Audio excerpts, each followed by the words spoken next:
Hi. Yeah, I found it slightly strange when I was originally asked to come and speak at the exhibition. I suppose Valentino wasn't really the first designer that I would put in my mind as far as the context of my own label. But definitely coming to the exhibition last night, it was overwhelming to really see the detail of the pieces in person. Yeah, I think as a designer, we kind of aspire to make pieces that really reflect the perfection of an idea. And yeah, I think it was really great to come and see all these pieces in person and know that each element of every garment had been considered and that it really left you feeling that, yeah, there was real strength to every single piece that was put out in this collection, definitely.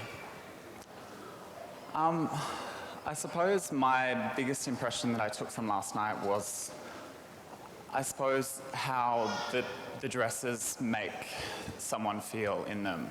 I think with each of Valentino's designs, there's a kind of intangible element that I suppose every woman in the audience would really respond to looking at these dresses and really thinking, wow, I'd feel really amazing in that. And there's something really empowering about a designer who can really channel that in a garment. And yeah, I think that's definitely something that everyone would really respond to. The other thing I found really exciting about the exhibition was seeing the new designers interpret the works. I thought they did a really beautiful job of really taking the essence of the brand and making that something contemporary whilst really still holding on to all of the elements that really make the brand what it is.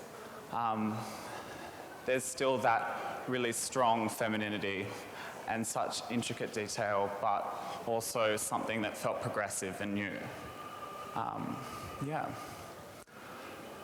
And I suppose the elements in Valentino's collection that I respond to is obviously in my work, I play a lot with structure.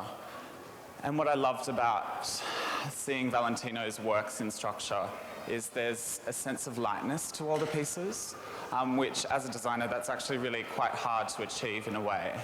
As when you're creating structure in a garment, it's often quite difficult to really do that without making that visible to the people that are looking at the garments. And yeah, so much goes into a garment that people don't see. And a lot of that is kind of the internal structure of a garment.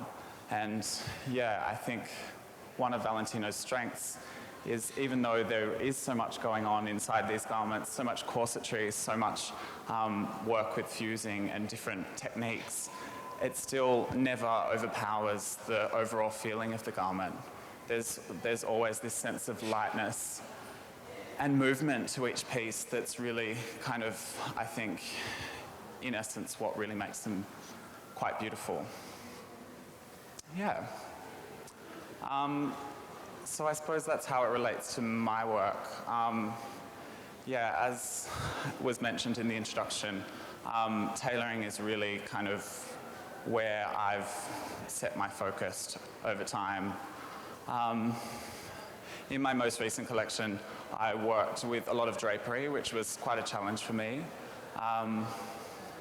Drape is something that sometimes people think is quite easy, but with drape, there's kind of limitless possibilities of what you can do. And often when there are such limitless possibilities, finding that perfect balance in a garment is often the challenge. And knowing when to stop. And I think that's what's beautiful in the drape works of Valentino, this sense of restraint, but everything is just hitting its mark, but never going too far or overwhelming the person that would be wearing it. Yeah. Anyone have any questions? Can I start by asking one question, Dion? Sure.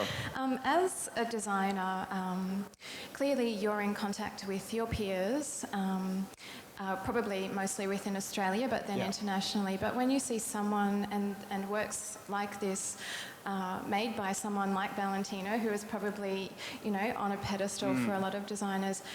Does that strike you as quite overwhelming? Are there elements that are really surprising, and do you feel like you're coming into contact with, you know, one of the sort of superstars of your industry? Yeah, definitely. It is quite intimidating, as I said initially when I opened, to really kind of be put in this context of looking at someone's career in retrospect. It really does make you realize as a designer how far you really have to go. And yeah, I mean, just to be in this room with such amazing creations, and this is, as we said, only 100 of what could have been a giant archive. And yeah, it is quite overwhelming. As I said, what strikes me most about the pieces is just the perfection of each piece. And yeah, even though the designs might not speak to my aesthetic across the board, I think what I respond to most is just, yeah, really admiring that each garment is really close to perfecting what the designer's vision was. As a designer, that's often something really hard to do. And yeah, it's not often you have designs where you sit back and think, wow, that's perfect, or wow, I've really achieved the idea that I wanted to achieve. So yeah, a bit of jealousy in that respect. Yeah. Dion, a question back here. I was curious to know, in terms of your own working methodology, I know designers often fall into two camps, those that start on paper, or those that, you know, start with a fabric, if you like, and start draping and working on a three-dimensional form. How do you typically evolve your ideas? I'm actually not that strong a drawer, so often my ideas will start with more the verbal description of the idea. So often I'll do a lot of writing to describe how something should fall, or how the construction technique goes together. And then from that I do experimentation and work on the stand. That includes drape and the toiling and fitting process. And then after that it kind of goes back onto paper, and then I do start to draw things out, and then it's kind of between paper and drape. Yeah. Yes.